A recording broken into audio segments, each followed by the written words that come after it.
Assalamu alaikum, my dear brothers and sisters. The second lecture from the Belief series is titled The Faith of Prophet Ibrahim. Prophet Ibrahim, otherwise known as Abraham, is revered in three religions: Islam, Christianity, and Judaism. In Judaism, he is seen as the father of the chosen race who believed in one true God. It is also believed he is the father of prophets where a number of revelations occurred. In Christianity, he is seen as the father of all believers who had unlimited trust in God. Similarly, in Islam, we believe he was the father of prophets: Ismail, otherwise known as Ishmael; Ishaq, otherwise known as Isaac. He was the grandfather of Yaqub, otherwise known as Jacob. He is also the ancestor of Prophet Muhammad, peace and blessings be upon him. In the Quran, Allah the Most High says, "Be either Jews or Christians so that you may be guided." Say in response, "No, we rather follow the religion of Ibrahim, inclining towards truth, and he was not of the polytheists." He had a strong personality that we should all learn from. He had unwavering, sincere faith in Allah the Most High. He faced his father who he loved so much, his tribe. He bared hardships just for believing in Allah the Most High, which emphasizes his commitment in his devotion to Allah. When Prophet Ibrahim, peace be upon him, was young, his father Azar used to create idols from stones and wood in Babylon, which he used to play with. He was then shocked that the people used to worship the same idols he used to play with. He asked his father as to why they utilized them. His father responded that these were the gods.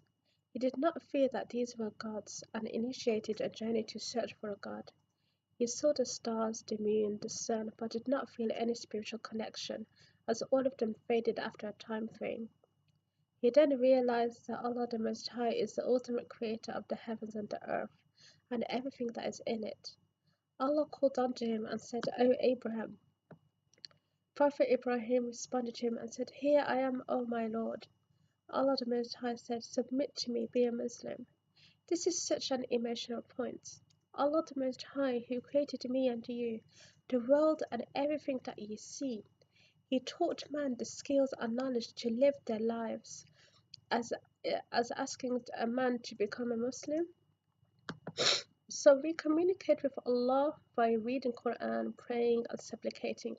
Imagine hearing the voice of Allah the Most High. This moment caused Prophet Ibrahim to cry and prostrate. He responded, "I submit to Allah, the Lord of the universe." This moment was indescribable, and he went home feeling content that he found Allah. Another aspect of the faith of Ibrahim, peace be upon him, was that he was willing to sacrifice his own son that he loved, Prophet Ismail, after visualizing a dream. Many of us would cry in Ismail's position as to see how our own father would kill us. But instead of crying, his own son was willing to follow the command of Allah without hesitation.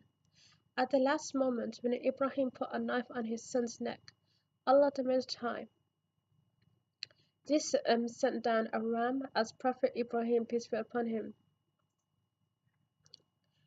passed a test, which is why we as Muslims sacrifice a sheep during Hajj and in one of our Eid celebrations, Eid al-Adha.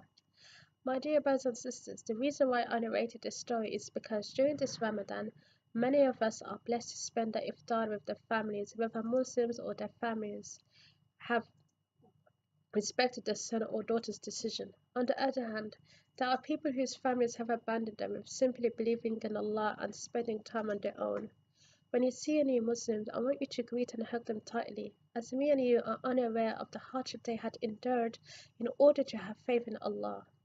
In this world, we undergo many tests that bring us closer to Allah, increasing our faiths.